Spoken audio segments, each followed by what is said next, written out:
ఓం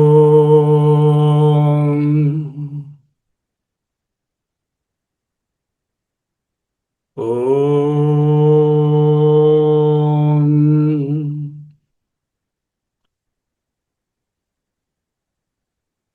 ఓం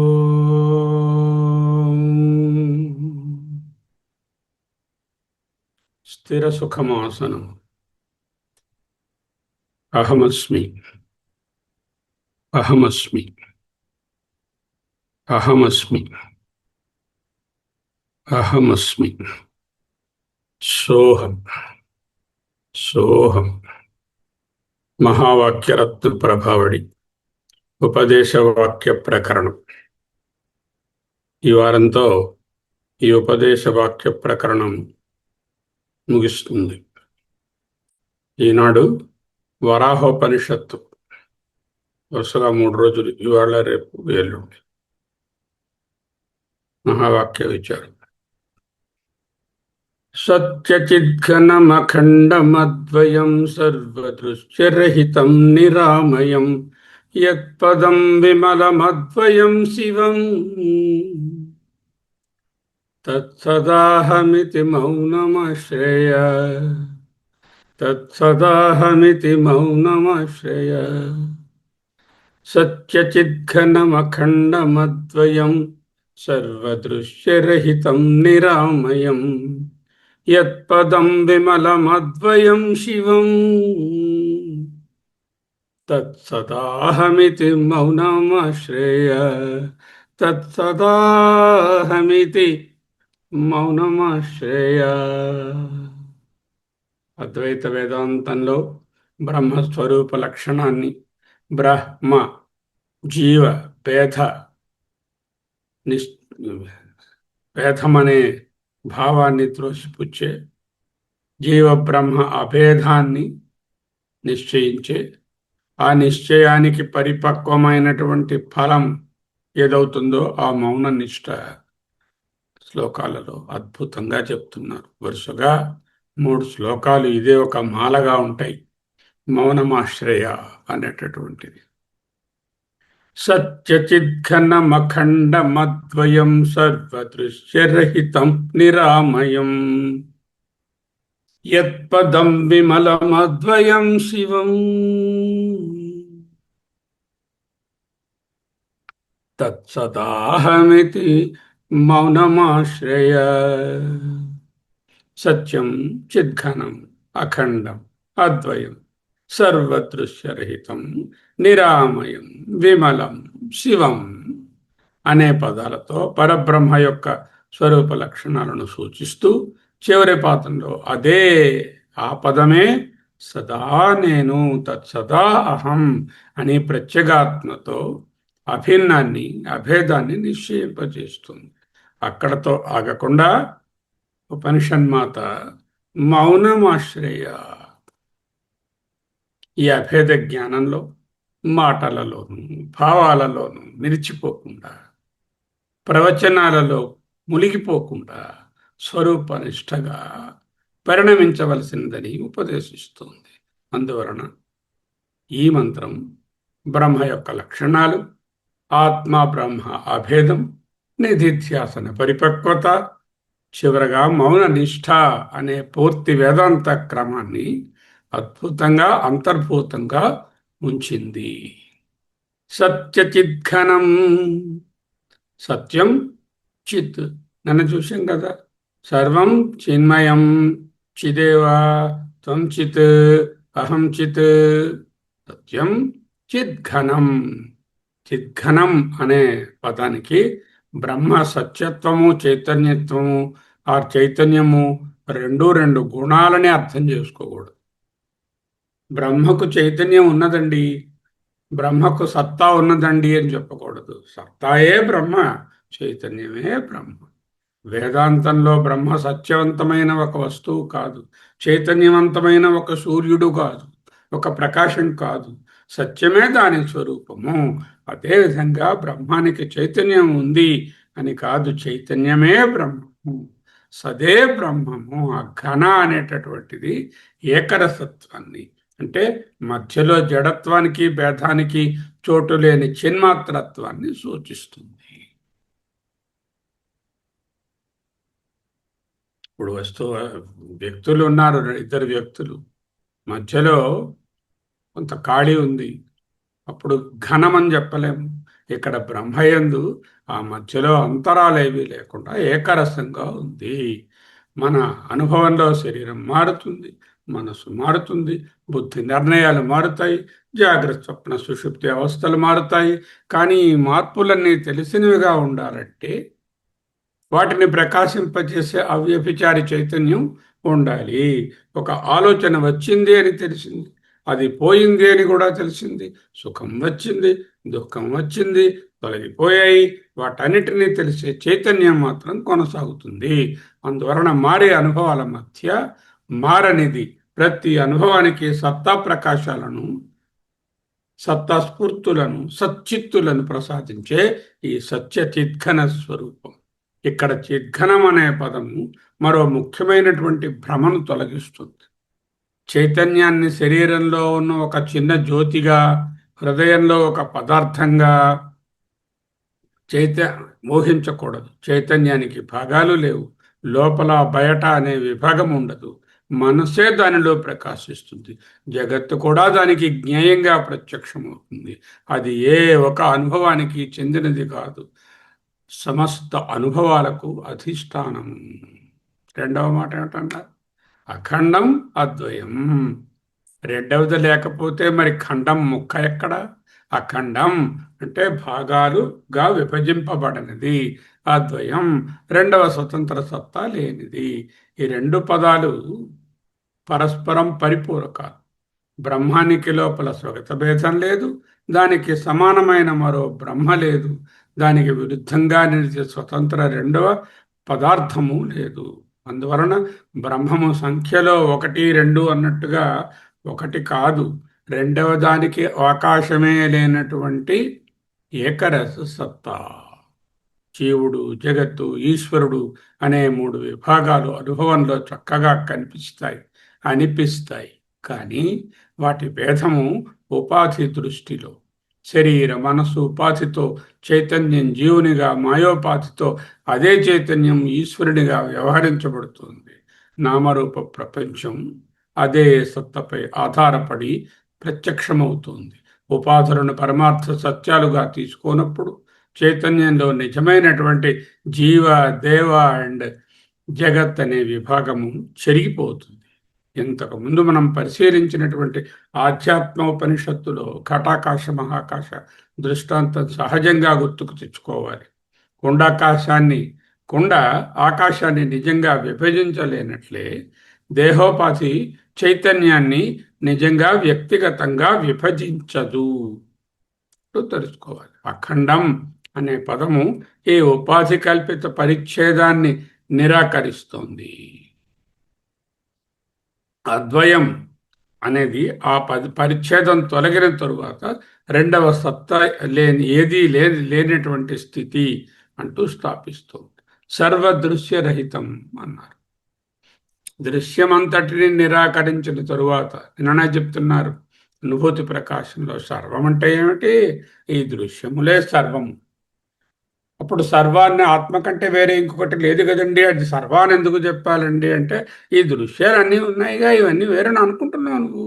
అంచేత సర్వాన్ని శబ్దంతో మొత్తం దృశ్య ప్రపంచాన్ని తుడిచిపెట్టేస్తున్నావు. ఈ పదము అత్యంత లోతైన దృగ్దృశ్య విచారణను తన ముందు ఇముడ్చుకుంటోంది. సర్వదృశ్యరహితము అంటే ప్రపంచం బ్రహ్మము, బ్రహ్మానికి జగత్తు కనిపించదు అని కాదు. దృశ్యమైనటువంటి ఏ వస్తువు బ్రహ్మస్వరూపం కాదు, అది మొదటి స్థాయి. మొదటి స్థాయిలో ఏమిటి? కనిపిస్తున్నటువంటి ఏ వస్తువు బ్రహ్మ యొక్క స్వరూపము కాదు అంటే మరి దృశ్యాలు వేరే ఉన్నాయా? దృశ్యమైన ప్రతి వస్తువు బ్రహ్మయే, అది రెండవ స్థాయి. శరీరం దృశ్యము, ఇంద్రియాల క్రియల దృశ్యాలు, మనసులోని ఆలోచనల దృశ్యములు, బుద్ధి నిర్ణయాల దృశ్యాలు, నేనే అహంకార వృత్తి కూడా తెలిసినది కాబట్టి అది కూడా దృశ్యమే. అత్యంత సూక్ష్మమైన ధ్యాన అనుభూతి కూడా తెలిసిన అనుభవమే. ధ్యానంలో అబ్బా ఈరోజు ఎంత బాగుంది ధ్యానం, అనుభూతి అది కూడా దృశ్యమే. దృశ్య పరిధిలోనే ఉంటుంది.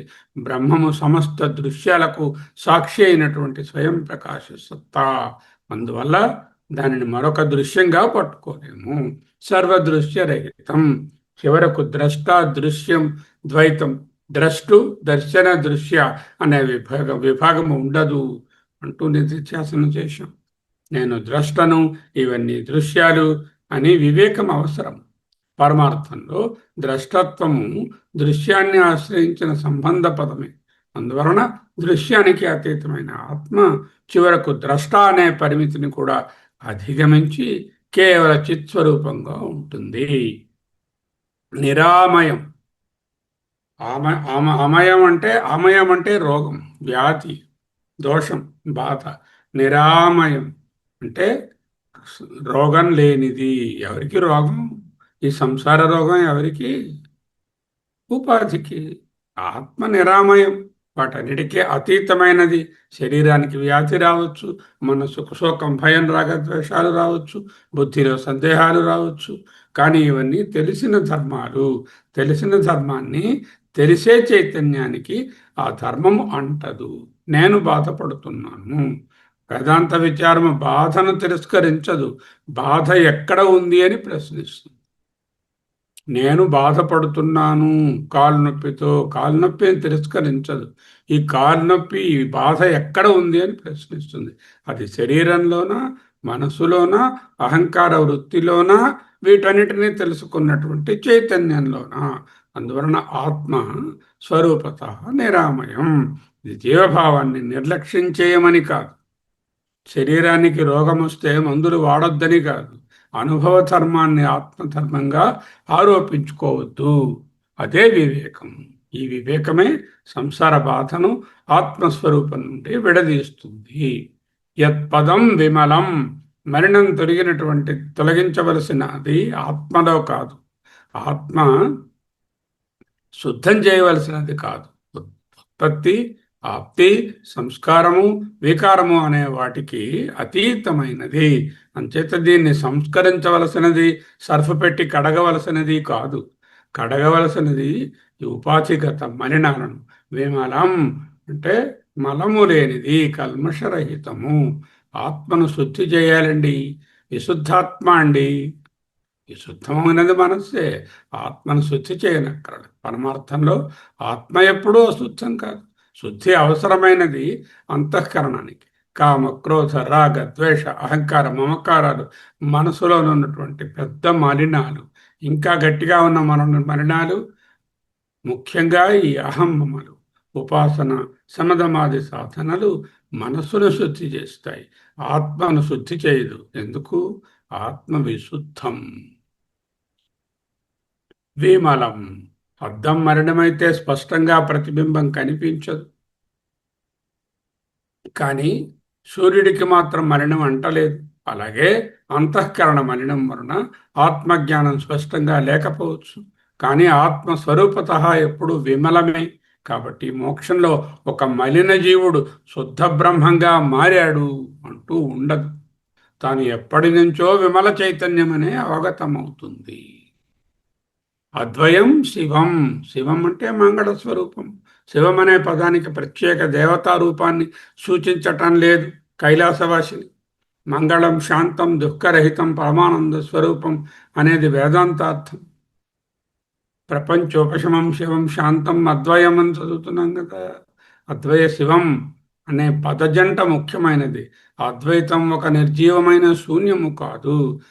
అద్వయం శివం అంటే అది దుఃఖ సంభవానికి కారణమైన ద్వైతాన్ని అధిగమించినటువంటి పూర్ణ శాంత స్వయం ప్రకాశ చిత్ స్వరూపం. అద్వయ శివం అంటే పూర్ణము, శాంతము, స్వయం ప్రకాశము, చిత్ స్వరూపము, మంగళం. చిత్తన మంగళం అన్న ఒకటే అర్థం. తత్ సదాహం. అది ఎప్పుడూ నేనే. ఇంత తెలుసుకున్నాం. ఇది ఎక్కడుంది? తత్ అటువంటి ఆత్మ, బ్రహ్మ చైతన్యం సదా అహం, నేను అది. సదా అహం అస్మి అనర్థం. అస్మి అనేది వెర్బ్ ఇంప్లైడ్. అహం నేను, ఎప్పుడు నువ్వు బ్రహ్మ, ఎప్పుడు నేను బ్రహ్మే. సదా అహం. బ్రహ్మ లక్షణం నుండి మహావాక్యంలోకి వస్తోంది ఇక్కడ. చిద్ఘనం అఖండం అద్వయం నిరామయం విమలం శివం అని వర్ణించినటువంటి పరమపదము ఎక్కడో దూరంగా ఉన్న పరబ్రహ్మమండి అంటూ సాధకుడు భావించకుండా ఆ భ్రమను చివరి పాదం ఛేదిస్తోంది. తత్సదా అహం, అది ఎల్లప్పుడూ నేనే. సదా చాలా ముఖ్యమైనది. నేను సాధన చేసి భవిష్యత్తులో బ్రహ్మను అవుతాను, తప్పు. నేను సమాధిలో ఉన్నప్పుడు బ్రహ్మను, తప్పు. జాగ్రత్తలో నేను బ్రహ్మను కాను, ధ్యానంలో బ్రహ్మను అవుతాను, కాదు. మూడు కాలాలలోనూ, మూడు అవస్థలలోనూ, అన్ని అనుభవాల మధ్యను స్వరూపత అదే బ్రహ్మమే నేను. అహం కూడా అహంకారం కాదు ఇక్కడ, కారం పోయినటువంటి అహం. కారంతో కూడిన అహంకారం వస్తుంది పోతుంది, తెలిసిన వృత్తి. అహం పదానికి లక్ష్యార్థమైనటువంటి ప్రత్యేక చైతన్యమే ఇక్కడ బ్రహ్మంతో అభిన్నంగా స్థాపించబడుతుంది. కాబట్టి సదా తద్ అహం తత్సదాహం అనేది వ్యక్తిగత అహంకార బ్రహ్మని ప్రకటించదు. అహంకారానికి కూడా సాక్షి అయినటువంటి చైతన్యమే పరబ్రహ్మమని ప్రత్యభిజ్ఞ. ఇంత చేశాక ఏం చేయాలండి? మౌనమాశ్రయ. చదువుకుందాం శ్లోకం. బ్యూటిఫుల్ శ్లోకం, వెరీ రిథమిక్గా కంపోజ్ చేశారు. సత్యచిద్ఘనమఖండమద్వయం సర్వదృశ్యరహితం నిరామయం యత్పదం విమలమద్వయం శివం తత్తదాహమితి మౌనమాశ్రయ. That is the only thing that we have to practice. మౌనమాశ్రయ, మౌనమాశ్రయ. అత్యంత సుందరమైనటువంటి భాగము. నేను సత్యచిద్ఘన బ్రహ్మను అని నిష్ట కలిగిన తరువాత ఉపనిషత్తు మరింత భావనలను నిర్మించమనడం లేదు, మరింత చదువులు అవసరమని చెప్పటం లేదు. మౌనాన్ని ఆశ్రయించు అని చెప్తుంది. ఈ మౌనం కేవల వాంగ్మౌనం కాదు. మాటలు మాట్లాడకుండా మూగదానిగా కూర్చోవడము మౌనం కాదు. మనసులో వేల వేల వికల్పాలు ఉండి నోరుమట్టుకే మూసుకుని ఉంటే అది మౌనమా?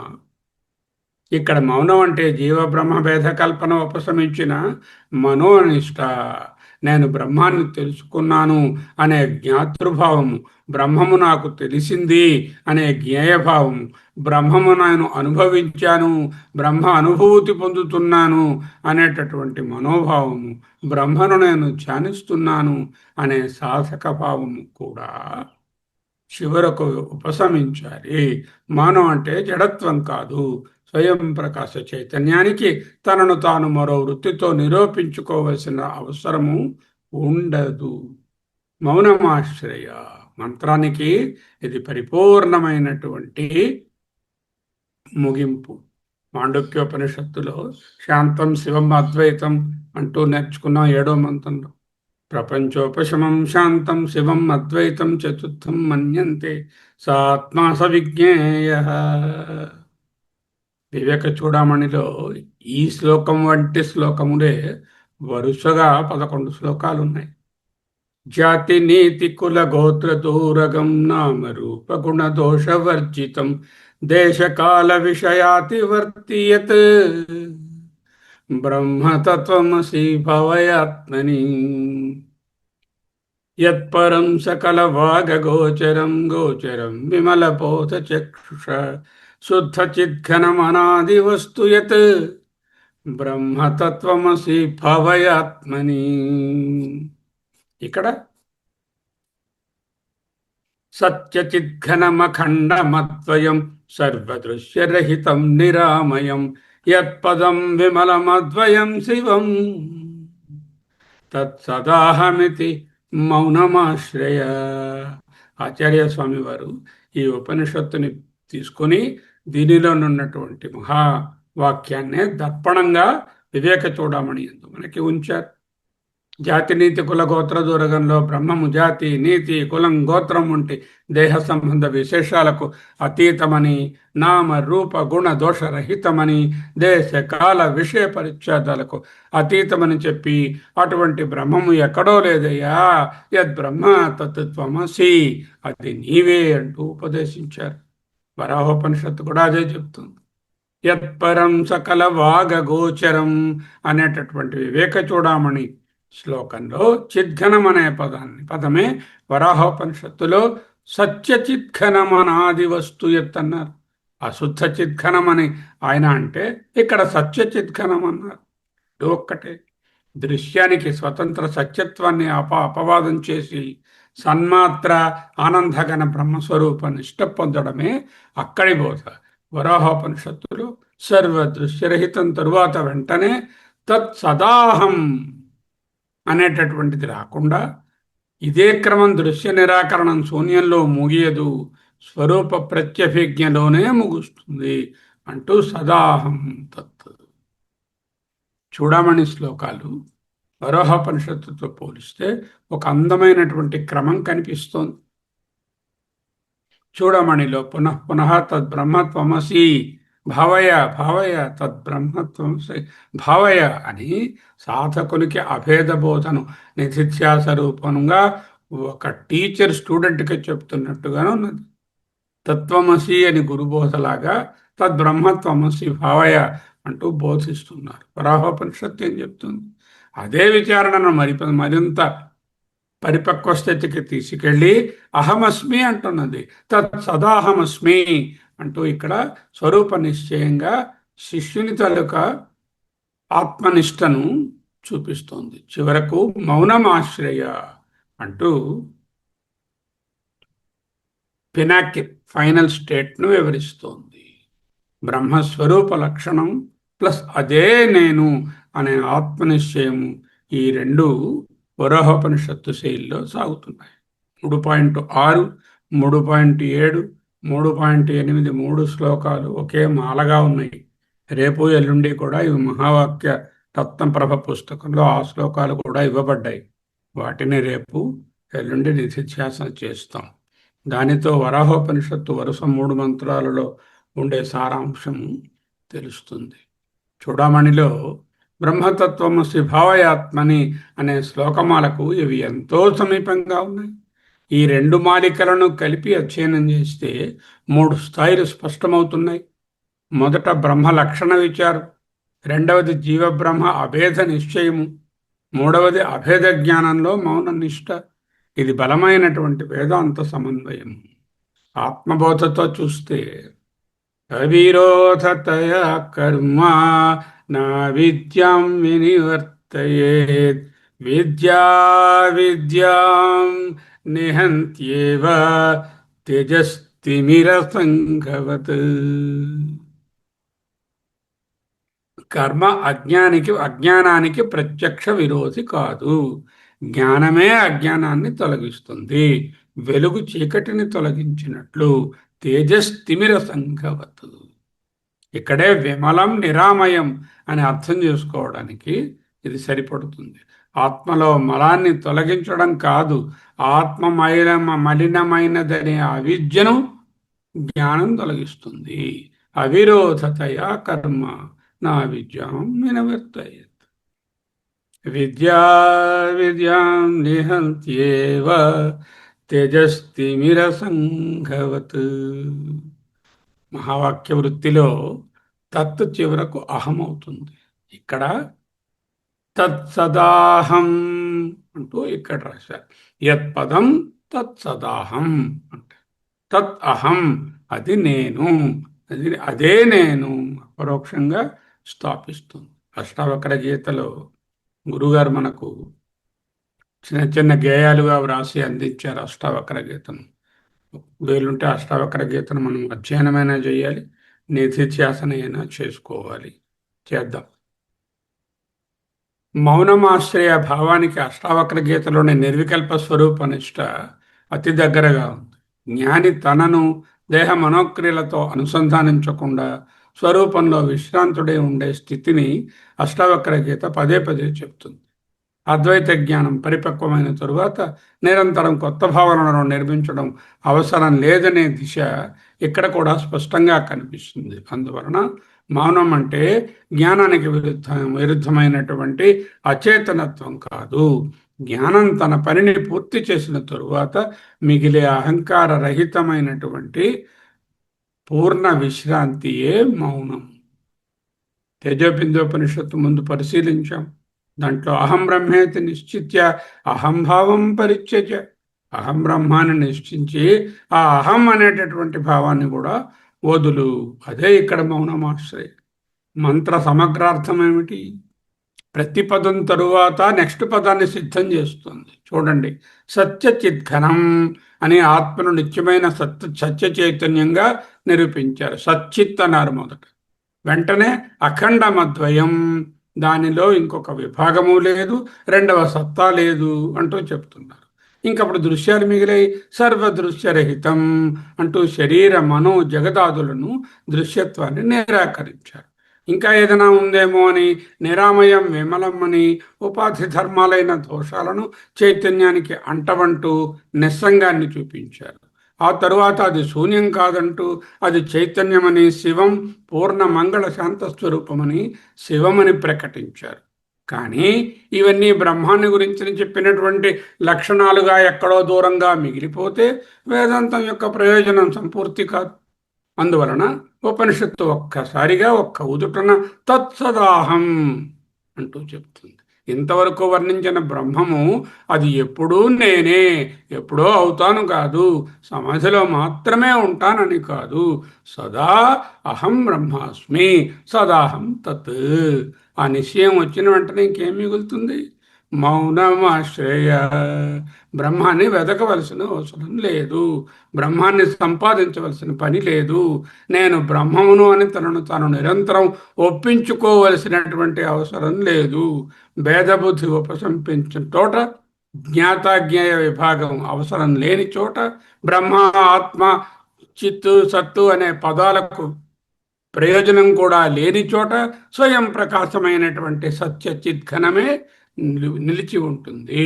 మౌనం అంటే మాటల లేమి కాదు, ద్వైతానికి ఆధారమైన అహంకార వికల్పం లేకుండా పోవడం.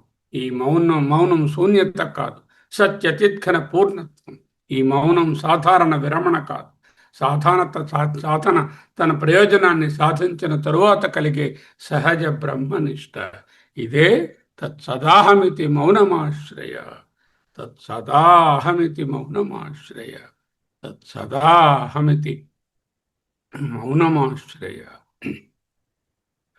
జాతి నీతి కుల గోత్ర దూరగం నామ రూప గుణ దోషవర్జితం దేశకాల విషయాతివర్తియత్ బ్రహ్మతత్వమసి భవయాత్మని యత్పరం సకల వాగ గోచరం గోచరం విమల బోధ చక్షుష శుద్ధ చిద్ఘనమనాది వస్తు యత్ బ్రహ్మతత్వమసి భవయాత్మని షడ్భిరుర్మిభిరయోగి యోగి హృత్ భావితం న కరణైర్విభావితం బుద్ధ్యవేద్యమనవద్యమస్తి యత్ బ్రహ్మతత్వమసి భవయాత్మని భ్రాంతి కల్పిత జగత్కలాశ్రయం స్వాశ్రయం చ సదసద్విలక్షణం నిష్కలం నిరుపమానమద్బుద్ధియత్ బ్రహ్మతత్వమసి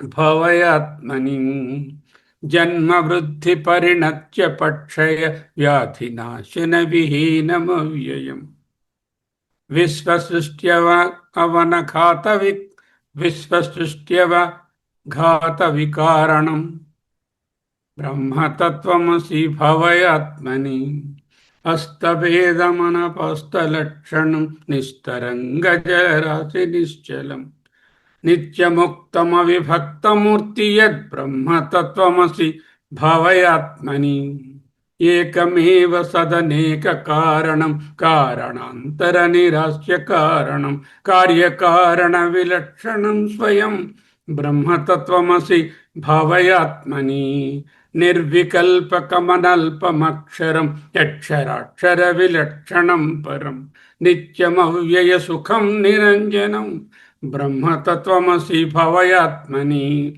యద్విభాతి సదనేకదా భ్రమా నామరూపగుణ విక్రియాత్మన హేమవత్స్వయమవిక్రియం సదా బ్రహ్మతత్వమసి భవయాత్మని యచ్చ కాశ్చన పరంపరాత్పరం ప్రత్యేకేకరసమాత్మలక్షణం సత్యచిత్ సుఖమనంతమవ్యయం బ్రహ్మతత్వమసి భవయాత్మని. వివేక చూడమణి.